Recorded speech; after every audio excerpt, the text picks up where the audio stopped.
The What to Next podcast helps you build a TBR of future favorite books. In each episode, Lori and Maine interviews authors and book influencers to recommend books they loved for you to pick up today. If you're an avid reader, always looking for your next great read, then the show. Hi, Avery. Welcome to What to Next podcast. Thank you so much for having me, Laura. I'm so excited to be here. So happy to have you here. Tell us a little bit about yourself. So I am a writer, an author now, and an editor. I worked for years in media at The Skim specifically, and I wrote a nonfiction book with them. And I've always wanted to write my own novel. And that novel that I started in 2019 is coming out on May 23rd. And I'm so excited for the world to read it. Oh my gosh, I'm so excited. So let's talk about social engagement. What was the source of inspiration? Like, what led you to write this novel? Why this one? Because you may have started in 2019, but you probably have spent quality time with it during the pandemic, I'm assuming. Definitely. And this is not my first attempt at writing a book. Like most authors that I know, I have half a book in a drawer. And this book really was sparked by my social calendar. I was going to a lot of weddings, and then COVID happened and all of that grinded to a complete halt. So what was initially conceived as a fun and frothy exploration of wedding culture got a lot darker during COVID, which I think made the book more interesting and better, but it definitely took some turns that I wasn't anticipating, which is one of my favorite parts about writing. Oh my gosh. I love the fact that you took some of the real life, what happened, wedding culture came to a halt, and it's $1 billion, I don't know how much money, but it's a large business, Yes. Industry. And it's like, it went on a hold, in 2020 when there was nothing. And then we were like, okay, but we can make them like backyard weddings, or we can make them like little things, or Zoom weddings, or, Yes. It was all, people were trying to get creative for sure. And I think there was an element of escapism too when I was writing the book, because I couldn't be social. I couldn't do social things. So it was fun to be able to do that through writing. And then also to explore, to really get into the interiority of this character who was feeling really claustrophobic about her own identity and her relationship, and kind of dig deep in that first person mindset too. Yeah, I love this. And so talk to us about social engagement. What is the elevator pitch? The elevator pitch for social engagement is that it's about a bride whose marriage implodes on the night of her wedding. So she has this disastrous breakup, and she's in the honeymoon suite with a box of pizza, scrolling through her phone, and she looks at the photographic evidence on her phone, so her Instagram feed and her camera roll, to piece together what went wrong in this relationship. There is a lot of fraught family dynamics, class dynamics, some toxic ex-boyfriends, and the one that got away.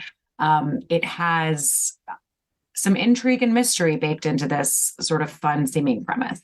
I love this premise because I feel like it's something that we have gone through, especially when we go through a breakup. Like we go back to our camera roll and to see what happened. We do a postmortem of where did it start? I'm one of those introspective people who be like, I have a problem. I go back and I dig into it, chew the problem so much to figure out what is the root cause, Yes. I go to my therapist and tell her this is a root cause of what's happening. Completely. And I love that word that you use, postmortem, because it really is like a death, even though the person is still alive usually. And it feels like sort of a ghost that you have in your phone. And I really have been fascinated for a while by, you might remember a few years ago, Time Hop was a big thing. It was an app that sort of showed what you were doing 2 years ago and then 5 years ago. And now our iPhones do that for us. So even if you do want to forget certain things, you can't really. We're kind of prisoners of our past with our phones. And yeah, I found it really interesting that this technological device that's ostensibly supposed to move us forward keeps pulling us towards our past in a way that's, can be destructive in some ways. Yeah, I can tell you. I think Google, I have an Android phone, and Google, it does the same thing. Google, if you go to Google Photos, they have at least in Android, they have all the Google Photos of what's happening, all the stuff. And it will actually do slideshows of things that you were 5 years ago. And it will take themes. So it'll be you were outside of your house 10 times over the Yeah. years. You're like, It's like summers. Yeah, exactly. summers or like food. You ate these things. There's each photograph. And it's like It is really funny. But I did notice recently that you can, and this might be obvious to most people, this might be something people have known about all along. You can say, don't include this person or don't show me pictures of this person, like on a photo. Yeah, yeah. So good hot tip. There's some setting that you can click for that. That is a good hot tip, but that's you have to think about it along with blocking the person and like totally. It's so many steps. And what for? I mean, I think that we become sort of almost digital hoarders in some ways. I definitely don't delete pictures off my camera roll as much as I should. I have so many random screenshots or, videos of concerts or like a little, just little things that I'm never going to look back at. Yeah. And yeah, they're all there. They're all there. They're all, and like right now, all my stuff is in Google Photos. So it's like I can look back and I'm like, I can search and I can like have like a outlook and I'm like, yeah, I didn't remember half of this stuff, but it's there. Yes. Yes. It's fascinating. And I think, the book definitely explores that, how you can have like a retrospective. And for Kelly, my main character, it's really a retrospective of her past year. So you start to understand, I mean, of course, a lot of these relationships go way deeper than just a year. And there are some flashbacks to her college years and before, but you start to understand why this relationship blew up on the night of her wedding through all of these events that led up to it. So what was the process of writing backwards? Because essentially you're going from like we know what happens at the end, and then you go like, okay, but we got to dig in here and dig in here and dig in here. Was it a process like, did you plot it out or was you uncovering as you were like going each day or each timeline like, hey, this needs to happen?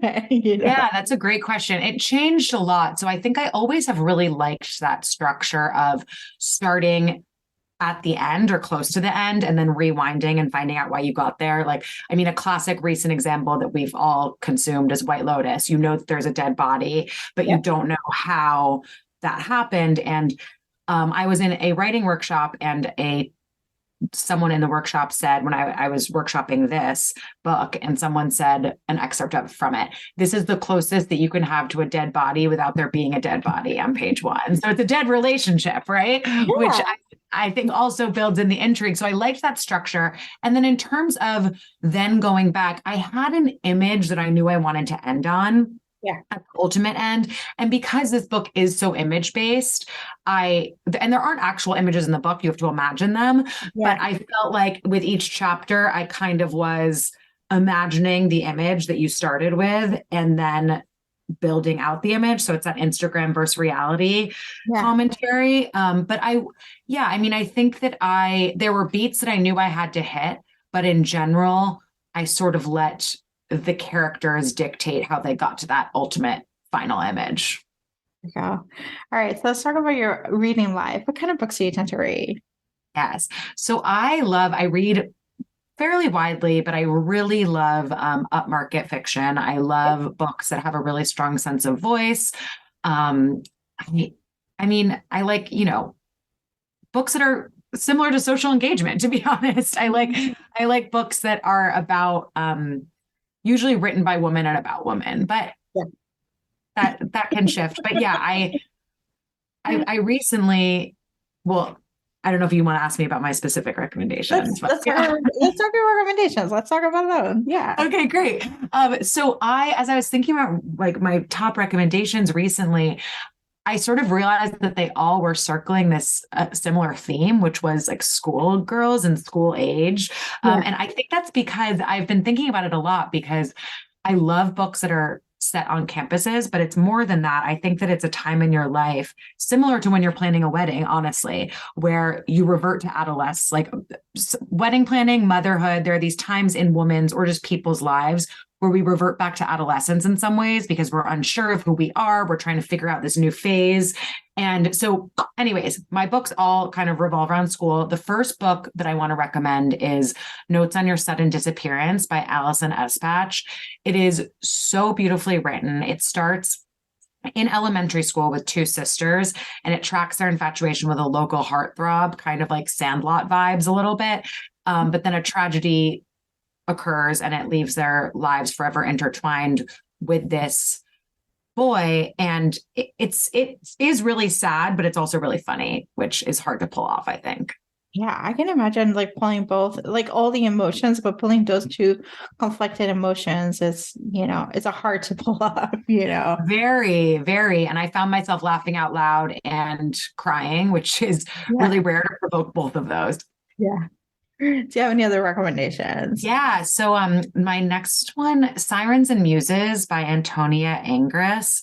This is a book. The cover is beautiful. I've noticed a trend in covers recently with a lot of paintings on the cover, but this cover is the painting makes a lot of sense because it is about art school and it's multi-POV, which I also think can be hard to pull off. And it's about the budding art inspirations of these three characters, but it's also about a sort of friendship turned romance, potentially, not too much of a spoiler, but between two roommates. And it was just beautifully written. And I really felt like I knew the characters. Yeah. And then my next one, My Last Innocent Year by Daisy Alpert Florin, another painting cover, another gorgeous book inside the gorgeous cover. And this book is set at a school that's based on Dartmouth, where the author went in the 90s against the backdrop of the Clinton Lewinsky scandal. And it's sort of a Me Too book in some ways, but it's about consent, but it's also about female friendship. It has one of the richest, most evocative settings that I've read in a while. Like you really feel like you're on this college campus, which it's a fun immersion in that sense.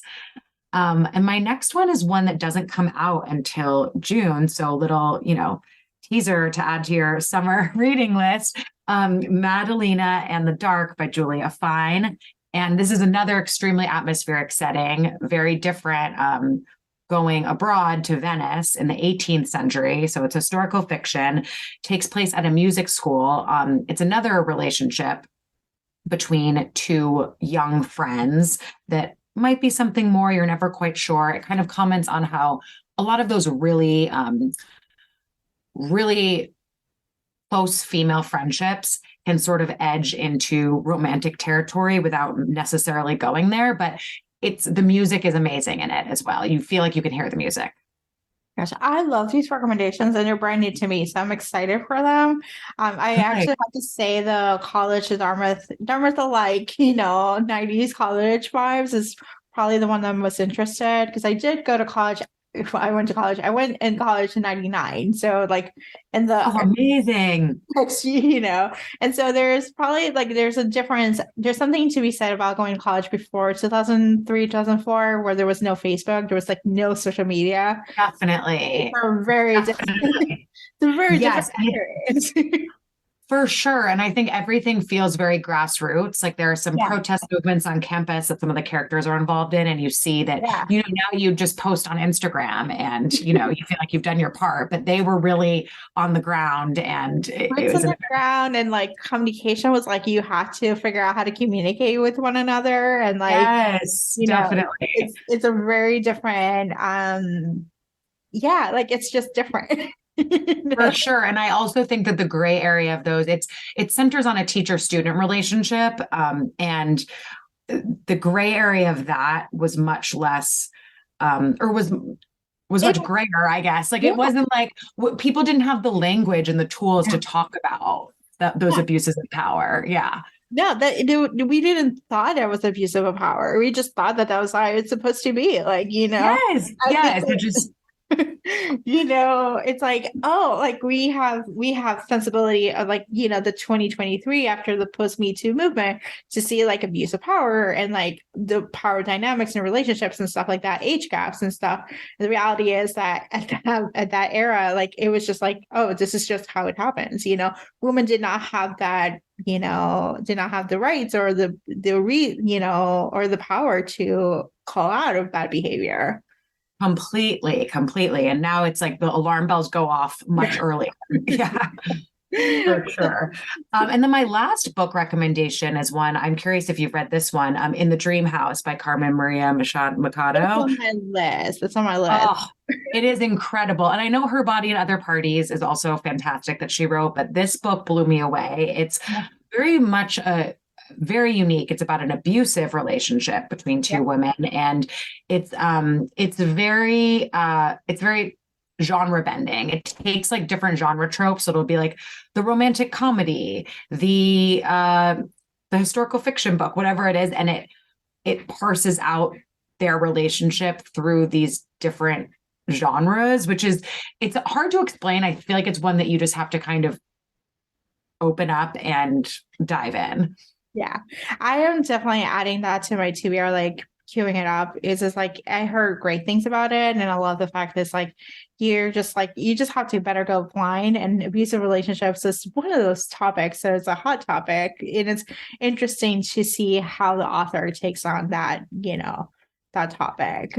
Completely. And this specifically is a same-sex relationship that's abusive. And she's talked about before how people think that men are usually the instigators of abuse, but and that there's sort of the cliche of the lesbian relationship as a utopia, but she kind of exposes how like abuse happens in any type of arrangement and can happen. Yeah. It can happen. Both men and women can be abusive. Like, they might be abused and they might just become, the abusers. And it can be a cycle thing. So it's like, it's not just, just men as the abuser. It's like, I can tell you, like, it's not. Completely. And she's one of those writers that I now will read anything she writes. I think she's fantastic. Yeah. Oh my gosh, I love this. Avery, tell us where we can find you online. So I'm on Instagram at Avery Carpenter Forrey, and I'm on Twitter at Avery C. Forrey. Come check it out because, my book's about social media. So I am active on Instagram specifically. I'm more active on. I love this. Thank you, Avery, for being on the show. Thank you so much for having me. This was great. If you enjoyed this podcast, feel free to share with friends, subscribe, rate, and review the show. This is the easiest way to support the podcast. For a list of books mentioned and other book recommendations, please visit whattoreadnextblog.com. Thank you so much for listening and happy reading.